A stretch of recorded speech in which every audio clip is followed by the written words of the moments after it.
Alright, so this is part 2 of our build off, or buddy build, I think is what Brent called it. I like that. For the Tamiya Bruiser clone, the HG P407. Kind of got carried away and built the front end. So Brent and I both have the extenders coming, so we're kind of in a weird spot. Like you got to take this apart to do the extenders, but the front, all you need to do is take the front cups off, because that's all you're changing out are the cups. So I was able to build the front, and you can see the front end is all built up. Did the leaf springs first, and that also got me into, okay, I can still continue on and move further, and put the leaf springs on the back. I just won't connect the axle, and then we can start building the housing and stuff, minus having the shocks on, which is a little bit of a pain, but it's workable, and it should be okay. Now, I know we're working on the theme. I think Lauren and I got it nailed down what we're gonna do, but this is gonna be pretty sweet. It's a really nice body shell, and like Brent had mentioned, that you really can't go wrong. You got a plastic body shell, crawler frame. Now Brent is he's locking his in 4-wheel, so I am gonna have to use a second servo so that I can get all 3 speeds. The reason for that is, you know how we do. You just, if it can do it, might as well. I don't have, I only have really the 2 1/10 scale crawlers per se. One is this one, and one is my Yikong YK40111, I think. But it's very different than this. I do have some WPLs, so you know, I'm familiar with this style, you might say. So to do the install that I missed, that I did off screen, it's just 2 screws right here to hold the actual mech in, 4 bolts here and here that hold this on the arms, and then you have bolts on either side of the leaf springs, and that's pretty much it. And then you just put your shocks through the top. I'll kind of go through some of it, get a little closer video of doing the rear leaf springs, because I'll probably do that on screen now, and we'll get that rolling, and then we'll see where it goes from there. I'm kind of just, the quick install is actually really good in terms of what you're doing with this. Now we are doing the servo, front servo changeover. Brent's got some stuff for me for this build, and we'll be able to you know, get it rolling. And when I come back, I'll make sure I put Brent's hat back on. So big shout out to him. He's been a good friend. Yeah, so you see right there is where we put those in, and we're going to be changing this around so you don't have all those weird servo turning mechs. And I do have metal servo horn, so we'll have to adjust that accordingly. But yeah, so I'll go back to like steps 1 and 2 and work on these leaf springs. I'll be right back. Alright, so hopefully you can see a little better what I'm doing. I'm gonna go back to this leaf spring part. So I won't be able to do the top, but I'll be able to do this part minus the axle, and then we'll see how much we can do on the top tray. We'll see. We'll figure it out. But to start with, take these leaf springs, and you get spacers, a lot of bags around here, and I'm building kind of chaotic because I'm just in that mode for whatever that's worth. So, and then you just put it in there, get your 12, pretty sure it's 12mm, and then you get your bolt end. It's pretty easy, like most other leaf springs. It's not a whole lot different, and you see the tools I'm using. These are all from my sponsor, MDL Hobbies. They make cost-effective solutions. They're on Amazon, so check them out. I'll put a link in the description for them as well. You help them out, they help us out, kind of deal. So they donated a lot for our speedrun competition last year, and they hooked us up with a lot of extras. So, but it's pretty easy. Just putting this up like this. Now I'm sure you can adjust these if you don't like the stance that it's at. I'm going to use what the manual says. Oh, wrong one. Fingers aren't working. But it's pretty simple. I'll do the other side off camera. You get the idea. So far the build's been really easy. I've had no complaints. It's been pretty easy all the way around. I really do like the skid plate and the design. It reminds me of WPLs, or you know, like a TRF4, something like that. So yeah, that's all that is. And then you have these U's, which will end up going underneath, like here. I'm not sure how much of this will get on screen or off screen. It all depends on how much we have to wait. And then these go like this, and then there's a little notch in the bottom that goes over the rivet. And then you have your 2 caps. Put your arm on there, and then this goes over the top, holding it in place. But I won't do that on screen now. I'm just showing you what it is. But yeah, I'll come right back. We'll get that going, and then I'll see about the I'll flip it over and see about the tray. All right, we're back. It's been a couple days since the first part of this. We got a bunch of stuff in. I kind of want to go over where we're at, and because I don't know exactly what I got on film and didn't get on film. So let me show you where we're at right now. We got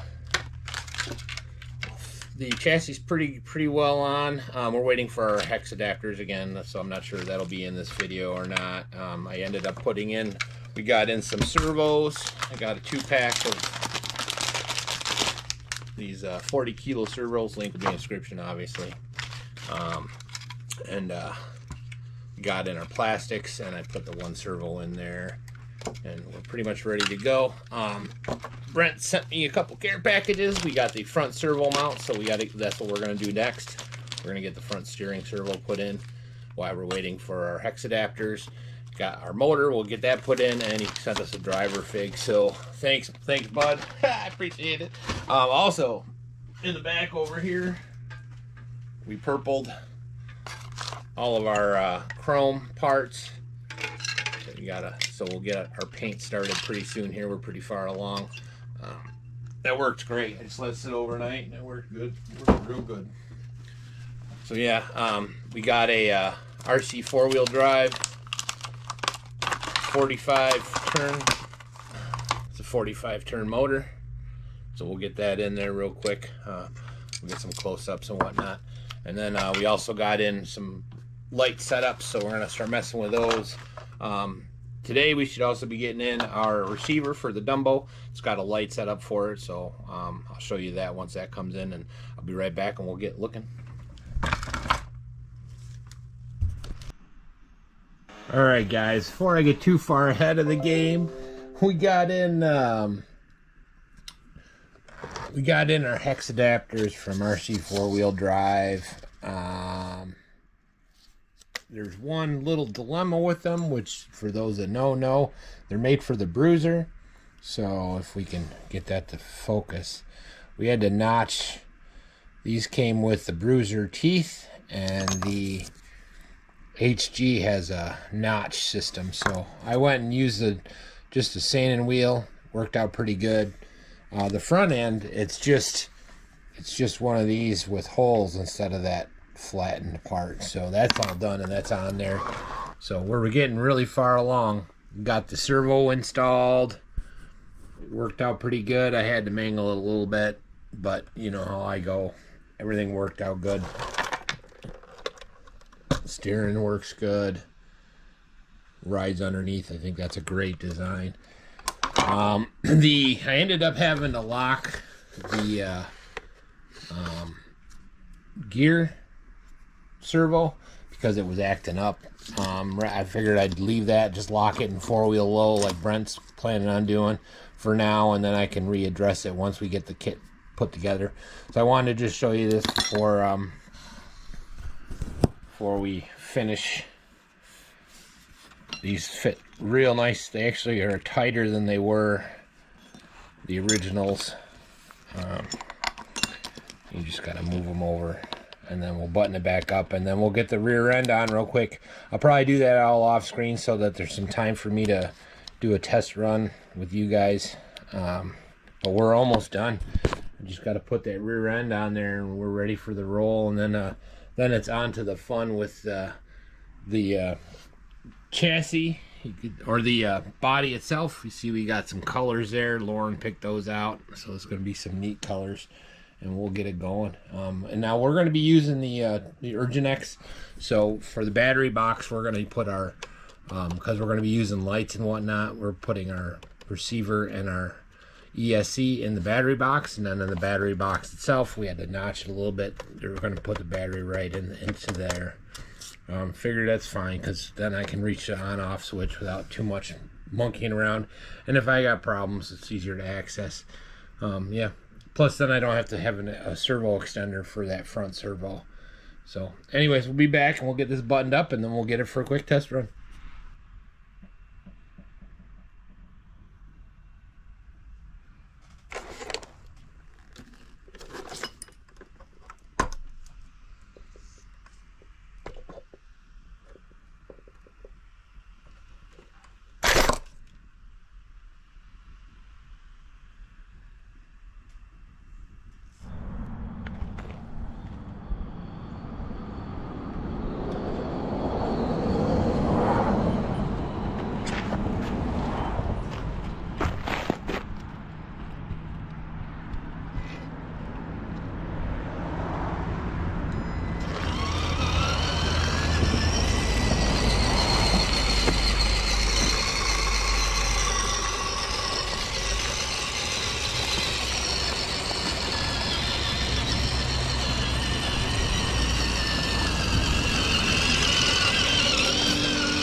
Stay tuned for more, just getting started. Every guy you'll feel worried, everything's you feel the right place. Right this way, you know you try. Going some nuts, a little taste by the light. It's great, we're on your side. Don't like say that was right. Really like to play. Right place was Canton 7, winning mile on Kim Members. Right place, sucker, had a 2 Spanders in.